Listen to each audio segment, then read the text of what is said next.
The billionaire froze when her son asked the maid, "Will you be my new mom?" The glass fell and broke on the floor. At that same second, 6-year-old Eli Bright's lips turned blue. 1 second, the big party was full of laughing and happy people. Music was playing. Waiters were walking around with trays of food. Rich people in nice clothes were talking and smiling. The next second, everything went silent with fear. Eli grabbed his neck. He could not breathe. He fell to the floor near the dessert table. Everyone at the party froze. His father, Damon Bright, a very rich businessman, dropped his glass and screamed his son's name. But his legs would not move. He was too scared. All his money, all his power, none of it could help his son breathe right now, and that thought froze him in place. Then a strong voice cut through the noise. "Move, now." Amara was the housemaid. All night, people had ignored her like she was invisible, just another worker carrying trays and cleaning up spills. But now she pushed past 2 guards and got down next to the boy. Her hands moved fast and sure, like she had done this 100 times before. She checked his breathing. She pulled a small tool from her pocket, a shot called an EpiPen, and gave it to him in his leg. "Someone call an ambulance. He is having a bad allergy attack. It's probably from the food," she said. Her voice was calm and strong, not like the quiet maid who cleaned the house every day and never said much at all. Damon stared at her. He could not believe it. "How do you know that? How do you know all this?" Amara did not answer. She was too busy watching Eli breathe. Slowly, his lips turned pink again. His small chest started moving up and down in a normal way. The whole room let out a breath they didn't know they were holding. 9 minutes later, the doctor said Eli would be okay. But before they took him away, Damon grabbed Amara's hand. His hand was shaking. "Who are you really?" Amara looked at him. Her eyes held a big secret, one she had carried alone for 3 long years. "I used to save people's lives for my job, before I lost the right to do that job." That one sentence would change everything. It was the start of a story neither of them ever expected. Before we go further, if you love stories about second chances and unexpected love, hit that like button right now. It really helps this channel keep making stories like this one. 3 weeks before that night, Amara came to work at the Bright family's big house. She carried just 1 bag and a name that was not fully hers. The house was enormous, with white pillars out front and more rooms than she could count. She had never lived anywhere so big or so quiet. She needed the job badly. She used to be a doctor, a very good one. She saved people's lives in the hospital, working long nights, holding scared parents' hands, doing surgeries that other doctors were too afraid to try. But one night, a surgery went wrong. It was not her fault. The patient's own body reacted in a rare way that no doctor could have predicted.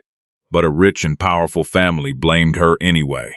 They had lots of money and lawyers. They made the hospital take away her doctor's license. Dr. Amara, the surgeon, was gone. Amara, the maid, took her place. She told herself this job was just to pay her bills. Just a big house, a quiet man, and his little boy who had lost his mom 2 years ago to a long sickness. She was not here to make friends. She was not here to fall in love with her boss. She had built a wall around her heart, brick by brick, and she planned to keep it that way forever. But Eli had other plans. The little boy liked her right away.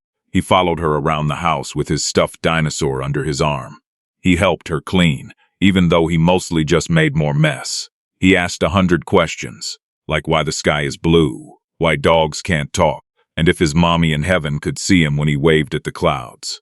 Amara had closed off her heart a long time ago, but she could not say no to this boy's big smile, or the way he saved her the crust from his sandwich, because he knew she liked it. And then there was Damon. Damon was not what she expected from a rich man. Yes, he had nice suits and a confident smile that made news reporters melt during interviews. But under all his jokes, Amara saw something else, a man who was hurting quietly, even while he smiled for everyone else. He worked too much. He laughed a little too loud sometimes, like he was trying to fill a silence that scared him. One evening, he caught her looking at a photo of his late wife on the wall in the hallway. "She would have liked you," he said, walking up quietly behind her. "She never took things too seriously, either." "I don't know what you mean," Amara said, looking away, embarrassed to be caught staring.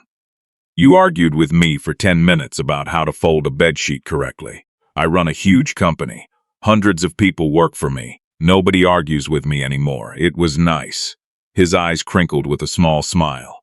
"Maybe people are just tired of listening to you talk," she said back before she could stop herself. He laughed a real laugh, warm and surprised, like she gave him something he forgot he was allowed to have. Not the practice laugh he gave at business dinners, but something real and unguarded. That is how it started. Not with big gifts or fancy dates, just small jokes over grocery lists and quiet talks in the kitchen after Eli went to sleep. Two people who were both scared to get hurt again, slowly letting each other get close, one small moment at a time. She would tease him about his expensive coffee machine that took 10 minutes just to make one cup. He would tease her about humming old songs while she dusted the bookshelves. It became a habit, this gentle back and forth, like two people learning a new language together. Weeks passed like this. Amara started noticing little things about the house that told a story. Photos of Eli's mother, Claire, still hung on every wall, but a thin layer of dust covered the frames like Damon couldn't bring himself to clean them, but also couldn't bring himself to take them down. Eli would sometimes stop mid-sentence and look sad for no reason, then shake it off quickly, the way children do when they've learned that sadness makes grown-ups uncomfortable. One rainy afternoon, Eli came running into the kitchen where Amara was making soup, tears streaming down his face. "What's wrong, sweetheart?" Amara knelt down immediately, soup spoon forgotten on the counter. "I can't remember her voice anymore," he sobbed. "My mommy's voice. I try, and I can't hear it in my head anymore." Amara's own chest tightened with a pain she understood too well. She pulled him close. "That's okay. That's okay to feel sad about. You know what? Feelings like that don't mean you loved her any less. It just means time is passing, and that's a hard thing for a heart to understand." Damon walked in just then, hearing the tail end of the conversation, and watched from the doorway as Amara held his son with a gentleness that made his own eyes sting. He didn't say anything. He just stood there, grateful, watching two broken hearts comfort each other in his kitchen. If moments like this are hitting you right in the feels, drop a comment below and tell us where you're watching from. It genuinely makes our day to see where this story reaches. The party changed everything. Now, sitting in the hospital waiting room, Damon was not her boss anymore. He was just a scared dad, sitting next to the woman who saved his son. The fluorescent lights hummed above them. Vending machine coffee sat cold and untouched between them. "Tell me the truth," Damon said quietly. "All of it." So she did. She told him about the surgery that went wrong and how it was not her fault.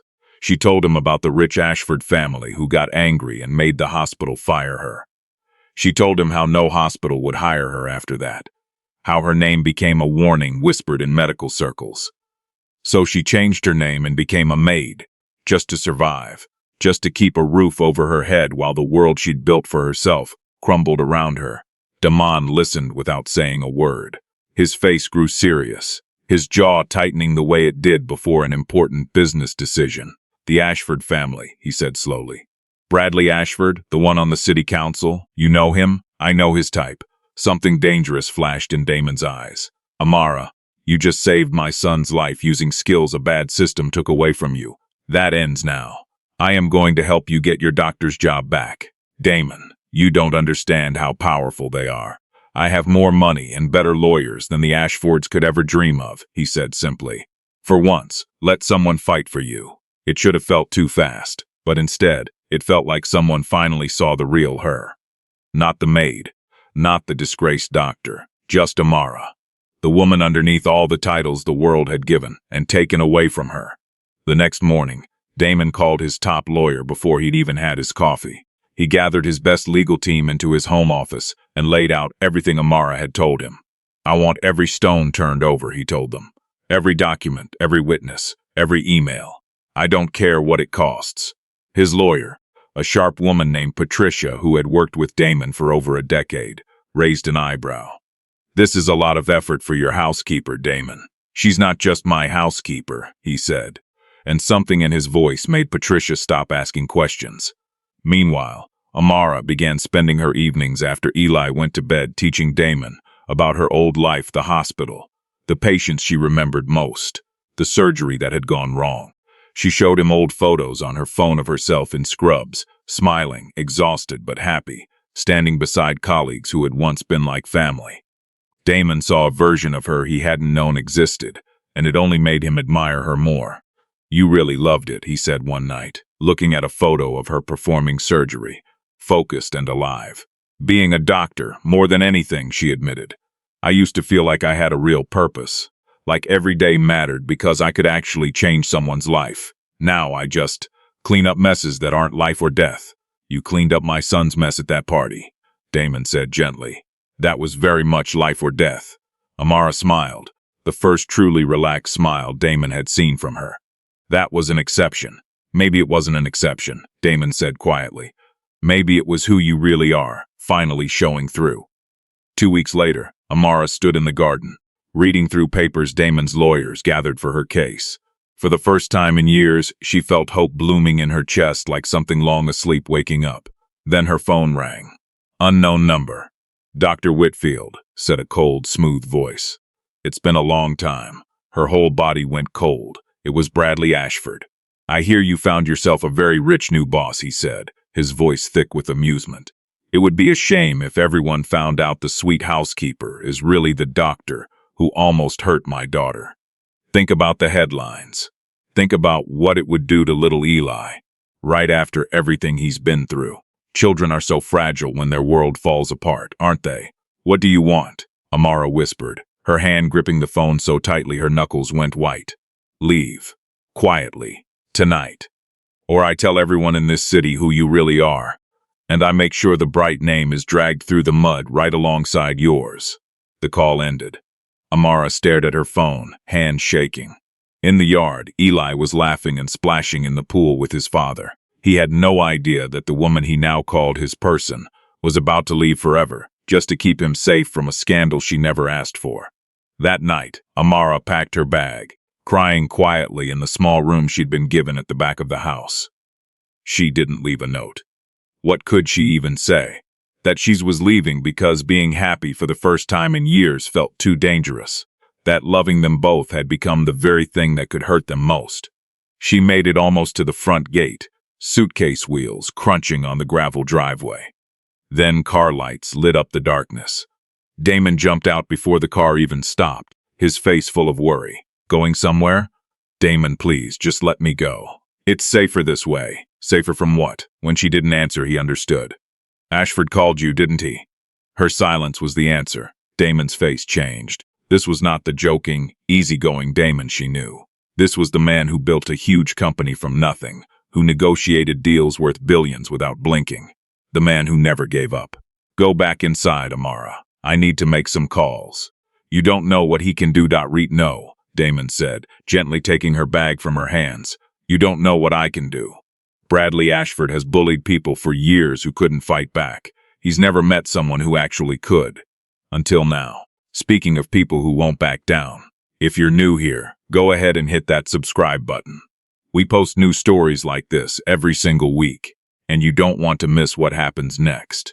The next week was a quiet war, not fought with fists, but with lawyers and truth. Damon's team found old papers the Ashfords had hidden, fake records, a paid-off witness who had since developed a guilty conscience, proof that the medical board had been forced, not convinced, to take Amara's license. Damon even flew across the country to talk to 3 of Amara's old doctor friends, who were finally brave enough to tell the truth they'd been too scared to share years earlier. It wasn't magic. It was hard, tiring work, full of late nights and difficult phone calls. But it showed Amara exactly who Damon really was under all his jokes, a man who, once he decided to fight for someone, would do anything to protect them, no matter the cost to himself. Ellie, meanwhile, had no idea about any of the danger swirling around the house. He only knew that Amara had seemed sad for a few days, and being 6 years old, he decided the best fix for sadness was to make her a card. He spent an entire afternoon drawing 3 stick figures holding hands under a crayon sun, with the words, "My family," written across the top in wobbly letters. When he handed it to Amara, her tears came so fast she couldn't speak, and she simply hugged him until he squirmed and asked if he could go play. "Why are you doing all this?" Amara asked Damon one night, tired, surrounded by papers at 2 in the morning. The house silent around them except for the ticking clock in the hallway, Damon looked up. No jokes this time. Just honesty, raw and unguarded. Because somewhere between arguing about bedsheets and watching you save my son's life, I fell in love with you, Amara. And when I love someone, I fight for them. I don't know how to do it halfway. The words hung in the air. Amara didn't answer with words. She kissed him instead, soft and a little scared, then deeper, full of every hope she had been too afraid to have for far too long. On the morning of the big hearing, everything looked good. The truth was out. Her old doctor friends had spoken up in sworn statements. Amara's chance to become a doctor again looked almost certain. She stood outside the hearing room in a borrowed blazer, hands trembling slightly. Damon at her side, squeezing her hand. Then Bradley Ashford walked into the room holding a folder, smiling in a way that made Amara's stomach drop. "Before you decide," he said to the room, his voice carrying easily across the crowded space, "there's something else you should know about Dr. Whitfield. Something about a little girl she lost 8 years ago, her own daughter." The whole room went quiet. You could have heard a pin drop. Damon turned to Amara, confused. "Amara, what is he talking about?" Amara felt numb. This was the secret she never told anyone, not even Damon, not even in their quietest, most honest late-night talks. The reason she always felt a little scared and sad when Eli hugged her too tightly. The truth she had locked away for years was about to come out in front of everyone, including news cameras that had shown up hoping for exactly this kind of drama. "My daughter," Amara said, her voice shaking, tears finally falling freely down her face. "She died from a heart problem, the same kind I became a doctor to treat. I couldn't save her. I held her hand while the machines beeped slower and slower, and there was nothing I could do. That's why I became a surgeon. That's why I've spent every day since trying to save other kids I couldn't save the first time." She turned to face Ashford, something fierce burning through her grief now. "You want to use my daughter's death to hurt me? Go ahead, but it won't change the truth. I've saved many children since her, including the little boy this man beside me is here defending." The room was silent. Even Bradley Ashford looked surprised, his smug smile faltering for the first time. Damon walked over and took her hand in front of everyone, the judges, the news cameras, Ashford himself. "This woman," he said, his voice strong and carrying to every corner of the room, "saved my son's life while carrying a secret that was breaking her heart every single day. If loving someone because of how strong they are through their pain is a scandal, then let them write it in every newspaper in this city. I am not ashamed. I am proud. I am prouder of this woman than I have ever been of anything in my entire career." 3 days later, the decision came. Amara got her doctor's license back. A full apology was issued, and Bradley Ashford was now the one being investigated. His own carefully built reputation crumbling under the weight of what he'd tried to hide. If you've made it this far into the story, comment down below what you think should happen next for Amara and Damon. We love reading your predictions, and sometimes they inspire our future stories. 6 months later, Amara stood in blue doctor's clothes in an operating room again. Her hands were steady, guiding a young doctor through a small surgery, her very first surgery since getting her license back. The familiar beep of monitors, the sharp smell of antiseptic, the quiet focus of the surgical team around her, it all felt like coming home to a place she thought she'd lost forever. When the surgery ended successfully, and the young patient's parents cried tears of relief in the waiting room, Amara allowed herself a small, private smile of pure joy. When she walked out of the hospital that evening, tired but glowing, Damon and Eli were waiting in the parking lot. They held a bunch of flowers, slightly wilted from waiting in the car, and a sign Eli made himself. It said in messy kid handwriting with several letters backwards, "Welcome back, DR, Mom." Amara's breath caught in her throat. "Eli, sweetheart, I'm not." The boy looked up at her with his dad's stubborn eyes and asked, "Dad said I should ask you something important. Can I?" Amara knelt down to look at him, her heart hammering in her chest. "Of course." Eli took a deep breath, just like his dad does before big meetings, straightening his small shoulders. "Will you be my new mom? Not instead of my first mom. Just, also. Dad says our hearts can hold more than one person, like how I love both pizza and ice cream, and I don't have to pick just one." Damon froze, watching Amara's face, scared for a moment that he might lose everything right there in that parking lot. all his careful planning meaning nothing against this one unscripted question from his son. But Amara didn't freeze. She pulled Eli into a big hug, crying happy tears, all her years of sadness and hope coming together at once, colliding into something whole and new. "Yes," she whispered into his hair. "Yes, I would love that more than anything in the whole world." Over Eli's shoulder, she looked at Damon. His eyes were full of feeling, no jokes hiding behind them this time. He mouthed 3 words to her, and this time, there was nothing left standing between them, no secrets, no fear, no wall built brick by brick over years of pain. Before the wedding could happen, though, there was one more person Amara needed to face. Damon's mother, Eleanor Bright. Eleanor was a proud, sharp-eyed woman who had run in the same social circles as the Ashfords for 30 years. When Damon told her he planned to marry the former housekeeper, Eleanor's reaction was ice cold. "A maid, Damon. After everything our family has built," Eleanor said during a tense dinner at her townhouse, barely touching her food. "What will people think?" "People will think I married a brilliant surgeon who saved my son's life," Damon said calmly, though his jaw was tight. "What they call her before that doesn't matter to me, Mother. It shouldn't matter to you either." Eleanor turned her sharp gaze to Amara, who sat quietly, refusing to shrink under the older woman's scrutiny. "And you, Doctor, what happens when the money and the excitement fade? When you're just an ordinary family, doing ordinary things?" Amara set down her fork and met Eleanor's eyes directly. "Mrs. Bright, I've buried a daughter. I've lost a career I loved more than anything.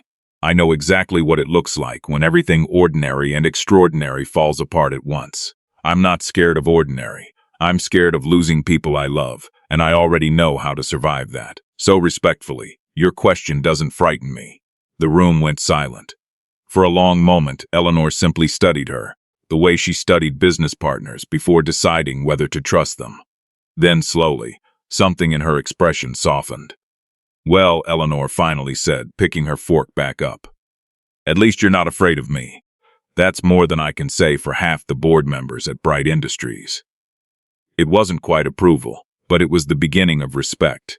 And over the following months, Eleanor would slowly become one of Amara's most unexpected allies, even babysitting Eli on weekends, so Damon and Amara could have rare evenings alone together. Life settled into a new rhythm after that.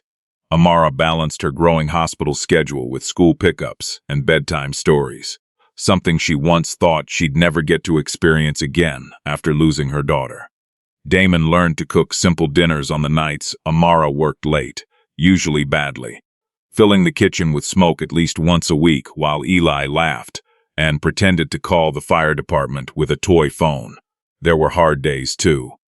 Amara sometimes came home from surgeries that didn't go the way she hoped, carrying grief she couldn't fully explain to a 6-year-old, and Damon learned to simply hold her without asking questions until she was ready to talk.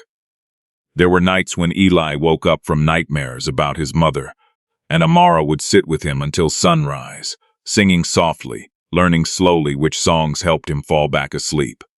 One evening, about 4 months before the wedding, Eli asked a question that caught them both off guard. They were sitting on the back porch, watching the sunset paint the sky orange and pink. "Do you think my first mommy would like you?" he asked Amara, swinging his legs off the porch swing. Amara felt her chest tighten, unsure how to answer something so important correctly. "I hope so," she said honestly.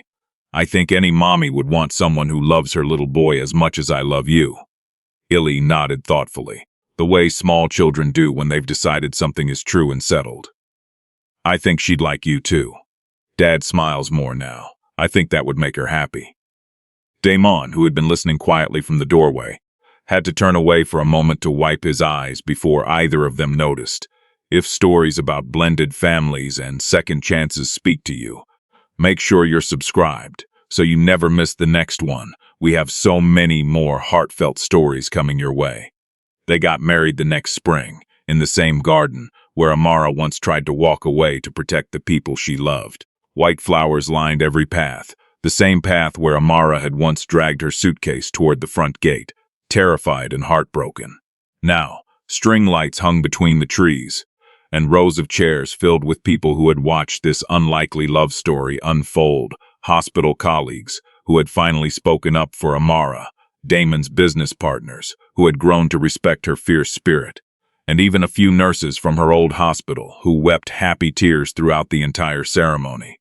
Ely was the ring bearer, and he took his job so seriously that he practiced walking down the aisle for 2 full weeks beforehand, insisting on wearing his tiny bow tie to breakfast every morning to get used to it. He told every guest at the party that he had personally picked his new mom months ago, long before the adults figured it out for themselves. When it came time for him to walk down the aisle carrying the small pillow with the rings, he paused halfway, turned to the crowd, and announced loudly, "This is the best day of my whole life, even better than my birthday." The entire garden erupted in laughter and applause. Eleanor Bright sat in the front row, dabbing her eyes with a lace handkerchief, having long since given up any pretense of disapproval. She had, in fact, personally helped Amara choose her wedding dress, the two women bonding over the process in a way neither had expected months earlier. When Damon said his vows, his voice cracked with emotion he no longer bothered to hide behind charm or wit. "Amara, you walked into my house as a stranger and walked out as the reason I remember how to hope again. You taught my son that families can grow bigger, not just smaller, even after loss. You taught me that the bravest thing a person can do is let themselves be loved again after everything has fallen apart. I will spend the rest of my life making sure you never regret choosing us." Amara's own vows were simpler, but no less powerful. "I lost everything once: my career, my daughter, my sense of who I was. I thought love like this only happened once, and that it was gone for me forever. Damon and Ely, you didn't just give me a second chance at happiness. You gave me back my whole heart, piece by piece, without even realizing that's what you were doing. I promise to spend every day earning the family you've given me." Amara went back to being a full-time doctor, splitting her time between surgeries and being home for dinner every night. Something she promised herself and Ely she would never sacrifice again. Damon learned to love the sound of her early morning alarm, the way she still hummed old songs while making coffee, now in their own shared kitchen instead of his. Later that year, she and Damon started a foundation to help other doctors who were unfairly blamed. Like she was people whose careers had been destroyed by powerful families with more money than conscience. They named the foundation quietly after the little girl Amara still carried in her heart every single day, a name only Damon and Ely knew the full story behind, but one that now helped save countless other careers and countless other families. Bradley Ashford's own investigation eventually led to serious consequences, and his name became a cautionary tale rather than a threat proof that money and power don't always win in the end, especially when they come up against people brave enough to tell the truth. Some love stories start with fireworks. Theirs started with a broken glass, a stolen career, and one brave little boy who asked the question the grown-ups around him were too scared to ask. It proved something: Amara had stopped believing that losing a family doesn't close the door on finding a new one. Sometimes, our saddest days are just setting us up for the second chance we didn't know we deserved. Years later, when Ely was old enough to understand the whole story, Amara told him everything about his mother Claire, about her own daughter, about the scary phone calls in the courtroom, and the fear that almost made her walk away forever. Ely listened quietly, sitting on the same porch swing where he'd once asked if his first mommy would like her, now taller and older but with the same soft heart. When she finished, he simply said, "I'm glad you didn't leave," and hugged her the way he had that very first day, like she had always belonged there. By then, the family had grown even more, with a little sister who had Amara's laugh and Damon's stubborn eyes, filling the once quiet mansion with noise, love, and the kind of chaos that Amara had once feared she would never get to experience again. If this story touched your heart, don't forget to like this video, drop a comment telling us your favorite part, and subscribe for more emotional stories like Amara and Damon's. Share it with someone who needs a reminder that second chances are real, because the best stories remind us that love always finds its way home.